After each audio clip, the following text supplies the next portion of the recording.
Hello friends, कैसे हैं आप लोग। उम्मीद करते हैं अच्छे होंगे और अपनी तैयारी कर रहे होंगे। फ्रेंड्स, पिछली वीडियो में हम लोग ने हिंदी साहित्य का काल विभाजन और नामकरण देखा था। अगर आप लोग आज मैं उसी का ऑब्जेक्टिव लेकर आई हूँ। अगर आप लोग ने पिछली वीडियो अच्छे से देखा होगा तो ये सारे ऑब्जेक्टिव बना लेंगे। चलिए देखते हैं हिंदी साहित्य काल विभाजन और नामकरण के महत्वपूर्ण प्रश्न। रीति काल को अलंकृत काल की संज्ञा किसने दी है? डॉक्टर रामकुमार वर्मा, मिश्र बंधु, रामचंद्र शुक्ल, हजारी प्रसाद द्विवेदी। बताइए।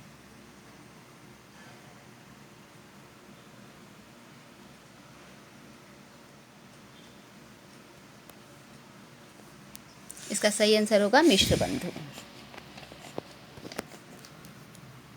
आइए अगला प्रश्न देखते हैं। शुक्ल जी ने आदिकाल का क्या नामकरण किया है? आरंभिक काल, चारण काल, वीरगाथा काल, प्रारंभिक काल। बताइए। इसका सही आंसर होगा वीरगाथा काल। शुक्ल जी ने कालों का नामकरण किस आधार पर किया है? परंपरा के आधार पर, प्रवृत्ति की प्रधानता के आधार पर, प्रमुख ग्रंथों के आधार पर, या फिर कोई नहीं। बताइए। इसका सही आंसर होगा प्रवृत्ति की प्रधानता के आधार पर। अगला प्रश्न देखते हैं। इनमें से कौन सा नाम आदिकाल के लिए नहीं दिया गया है? आदिकाल, चारण काल, सिद्ध सामंत युग, संधि काल।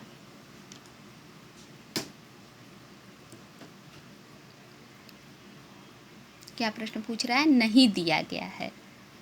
आदिकाल को आदिकाल कहा ही गया है, सिद्ध सामंत युग कहा ही गया है, चारण काल कहा ही गया है, नहीं दिया गया है संधि काल। इसका सही आंसर होगा संधि काल। अगला प्रश्न देखते हैं। पूर्व मध्य काल के लिए शुक्ल जी ने क्या नाम दिया है?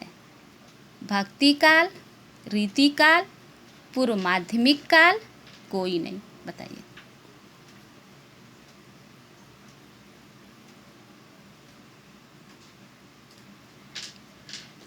इसका सही आंसर होगा भक्ति काल। अगला प्रश्न देखते हैं। आदिकाल को चारण काल किसने कहा है? डॉक्टर नगेंद्र, रामचंद्र शुक्ल, रामकुमार वर्मा, मिश्र बंधु। बताइए।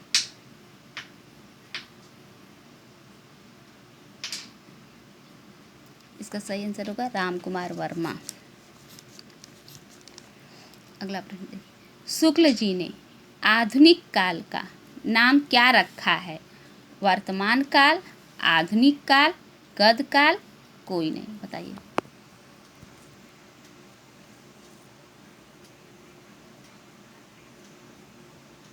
इसका सही आंसर होगा गद्य काल। शुक्ल जी ने आधुनिक काल को गद्य काल कहा है। अगला प्रश्न देखिए। राहुल सांस्कृत्यायन हिंदी का पहला कवि किसे मानते हैं? लुइपा, सरहपा, शालिभद्र, चंदबरदाई। बताइए।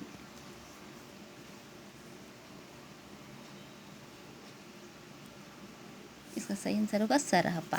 राहुल सांस्कृत्यायन सरहपा को हिंदी का प्रथम कवि मानते हैं। अगला प्रश्न देखते हैं।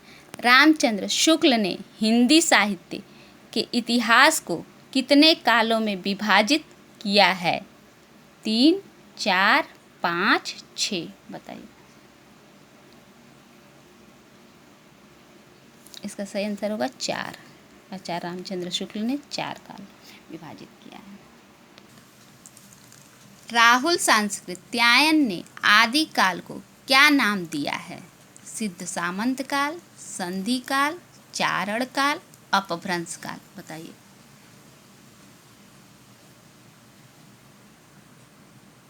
इसका सही आंसर होगा सिद्ध सामंत काल। अगला प्रश्न देखते हैं। डॉक्टर गणपति चंद्र गुप्त आधुनिक काल का प्रारंभ कब से मानते हैं? 1800 ईस्वी, 1857 ईस्वी, 1900 ईस्वी, या 1750 ईस्वी। बताइए।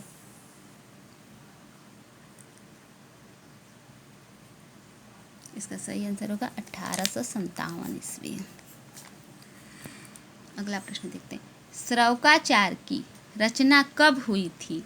900 ईस्वी, 933 ईस्वी, 1000 ईस्वी, 1133 ईस्वी? बताइए।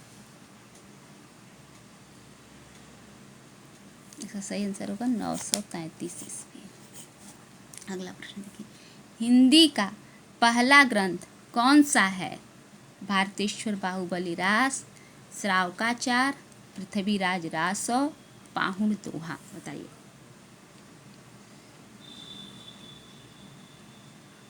इसका सही आंसर होगा श्रावकाचार। अगला प्रश्न देखते हैं, रामचंद्र शुक्ल ने भक्ति काल का समय निर्धारण किया है? संवत 1300 से 1700 तक, संवत 1375 से 1750 तक, संवत 1375 से 1700 तक, संवत 1350 से 1700 तक?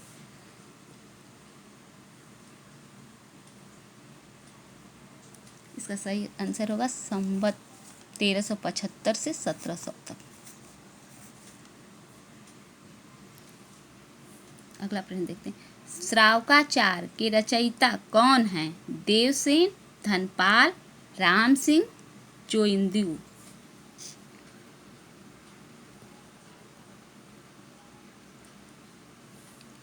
इसका सही आंसर होगा देवसेन।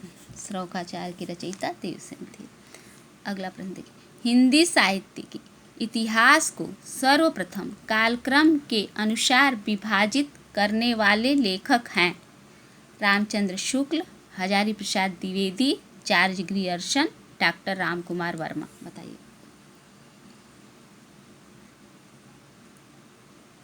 इसका सही आंसर होगा चार्ज ग्रियर्सन।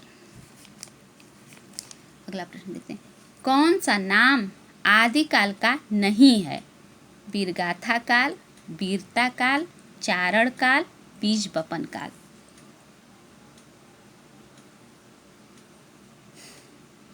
इसका सही आंसर होगा वीरता काल। वीरता काल नहीं है।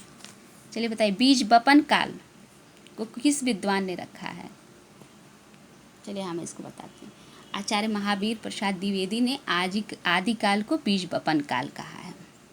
अगला प्रश्न देखते हैं, सरहपा का संबंध है सिद्ध संप्रदाय से, नाथ संप्रदाय से, जैन संप्रदाय से या संत काव्य से?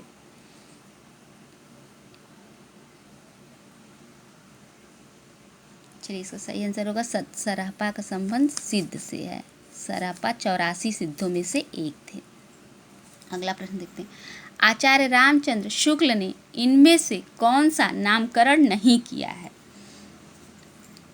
वीरगाथा काल संवत 1050 से 1375, भक्ति काल संवत 1375 से 1700, रीति काल संवत 1700 से 1900, आधुनिक काल संवत 1900 के बाद?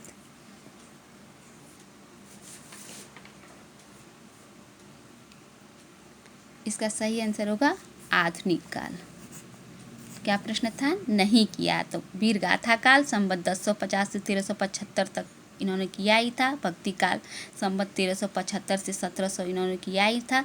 रीति काल संवत 1700 से 1900 किया ही था। आधुनिक काल संवत 1900 के बाद ये इन्होंने नहीं, आधुनिक काल इन्होंने 1900 से 1984 तक कर रखा था। फ्रेंड्स, कोई भी चैप्टर अगर हम लोग छोटे छोटे टॉपिक में पढ़ेंगे तो वो इंटरेस्टिंग भी लगेगा और पढ़ाई में भी रुचि बनी रहेगी और उसका ऑब्जेक्टिव ज़रूर करेंगे।